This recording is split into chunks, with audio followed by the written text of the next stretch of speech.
What do you do when your world is just crashing all around you? Welcome to Bearded Ministry. My name is Josh Nichols, and this is Monday Minute. Monday Minute is a place where we get your week started off with quick Bible studies. So if you're new here, go check out some of the previous videos. Hey, but if you've been here before, you know what time it is, and it's time to get your week started off with some of that biblical faithfulness. Come on!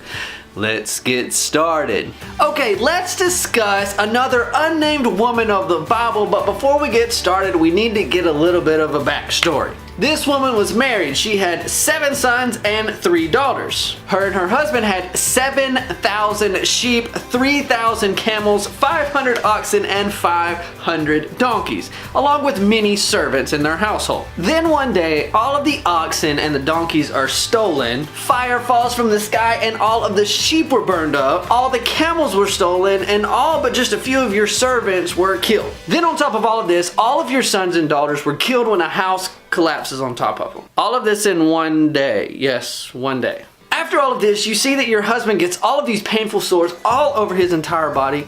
How would you react in this situation? Now we need to remember that her husband was a faithful servant of God, but this is her response. Are you still maintaining your integrity? Curse God and die. If you haven't guessed yet, this is Job's wife. Now I've heard about how bad his wife was and how she was maybe being even used as a tool of Satan, but let's just take a step back and realize what had just happened to her. Everything in her life had collapsed around her. Death, theft, and suffering, all of this just came at her at one time. But through all this, her husband Job stayed faithful to God. Oh, yay, way to go, Job. Now, hold on, I want you to understand the magnitude of Job's situation. So we're going to look in chapter 19, verse 13 through 20. Job says, "He has alienated my family from me. My acquaintance are completely estranged from me. My relatives have gone away. My closest friends have forgotten me. My guests and my female servants count me a foreigner. They look at me as on a stranger. I summon my servant, but he does not answer, though I beg him with my own mouth. My breath is offensive to my wife. I am lonesome to my own family. Even the little boys scorn me when I appear. They ridicule me.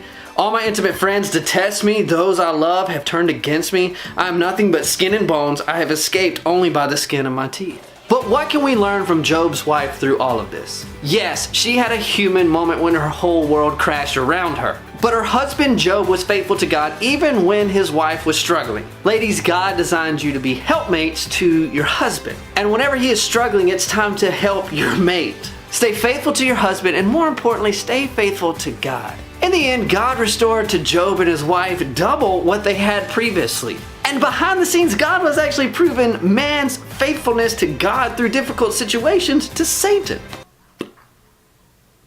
See, God is always working His plan, and we must stay faithful to God in the good times and even in the bad times. Thank you for joining this Monday Minute. If you enjoyed, would you mind hitting that like button and sharing this video with a friend? And be sure to come back next week. We're going to continue the Women of the Bible series. But until then, I want to encourage you, get out there, make a difference in this world. Come on, peace.